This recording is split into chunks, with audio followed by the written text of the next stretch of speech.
तुम्हाला तुमच्या खात्यामध्ये 3000 रुपये रक्षाबंधनच्या अगोदर सगळ्यांच्या आले खात्यामध्ये पैसे? खात्यात पैसे आले त्यांनी हात वर करा. मित्रांनो, आपण या व्हिडिओत माझी मुख्यमंत्री बहीण योजना किती दिवस चालू राहील, म्हणजे याची एक्सपायरी डेट कधीपर्यंत आहे ते आपण सविस्तर बघणार आहोत. आता या योजनेसाठी तब्बल दरवर्षी 2000 कोटी रुपये खर्च केले जाणार आहेत, असं मुख्यमंत्र्यांनी सांगितलंय.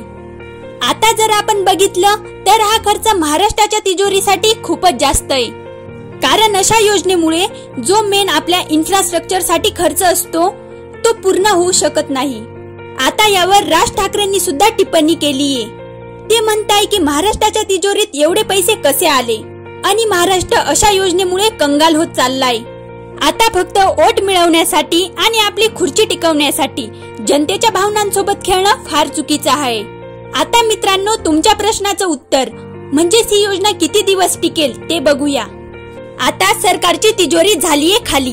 म्हणजे इलेक्शन साठी सरकारने इतके डावपेच आखले, जसे की महिलांना हाफ तिकीटची बस मध्ये सवलत देणे आणि अजून बऱ्याच स्कीम नुकसानदायक ठरताय. पण आता इलेक्शन होतं तोपर्यंत यांना पर्याय पण नाहीये.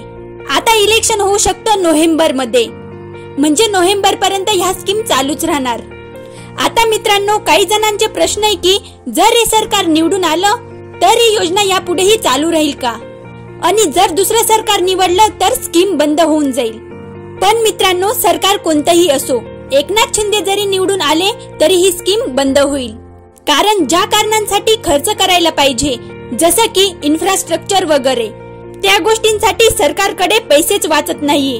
म्हणजे ही स्कीम फक्त इलेक्शन साठी लोकांना दिखावा आहे. पण तरीही 4-5 हप्ते आपल्या अकाउंट मध्ये येऊ शकता, हेच आपल्यासाठी चांगलंय. माझ्या लाडक्या बहिणी ज्या सगळ्या योजनेला पात्र आहे, या वंचित राहणार नाहीत. त्या सर्वांना ही योजना, या योजनेचा लाभ मिळेपर्यंत ही योजना सुरू राहील. काळजी करू नका. यापुढे दर महिन्याला तुम्हाला 1500 रुपये मिळणार. सो इलेक्शन होतं तोपर्यंत जनतेने या योजनेचा भरभरून लाभ घ्यावा आणि नंतर आशा करणं सोडून द्यावं. म्हणून मित्रांनो, असा भरोसा बिलकुल ठेवू नका की हेच सरकार निवडून देणार मग स्कीम चालू राहील. हे आपले सगळे गैरसमज आहेत. म्हणून मित्रांनो, सरकार असंच निवडून द्या ज्या आपल्याला हेल्थच्या चांगल्या सेवा प्रोव्हाइड करेल, एज्युकेशन सिस्टीम आपली सुधरेल, जेणेकरून आपल्या पुढची पिढी कमवण्यासाठी सक्षम बनेल, ना की त्यांना अशा स्कीमची वाट बघावी लागेल. आणि मेन म्हणजे सरकारने बेरोजगारीवरती पण फोकस करायला पाहिजे. जे कोणी हे सगळं करेल तीच सरकारला आपलं मौल्यवान वोट करा. कारण मित्रांनो, बसून बसून आयते आपल्याला आयुष्यभर कोणीच पैसे देणार नाही. त्याची एक्सपायरी डेट नक्की असेल. जर मित्रांनो तुम्हाला हा व्हिडिओ इन्फॉर्मेटिव्ह वाटला असेल तर व्हिडिओला लाईक आणि चॅनलला सबस्क्राईब नक्की करा.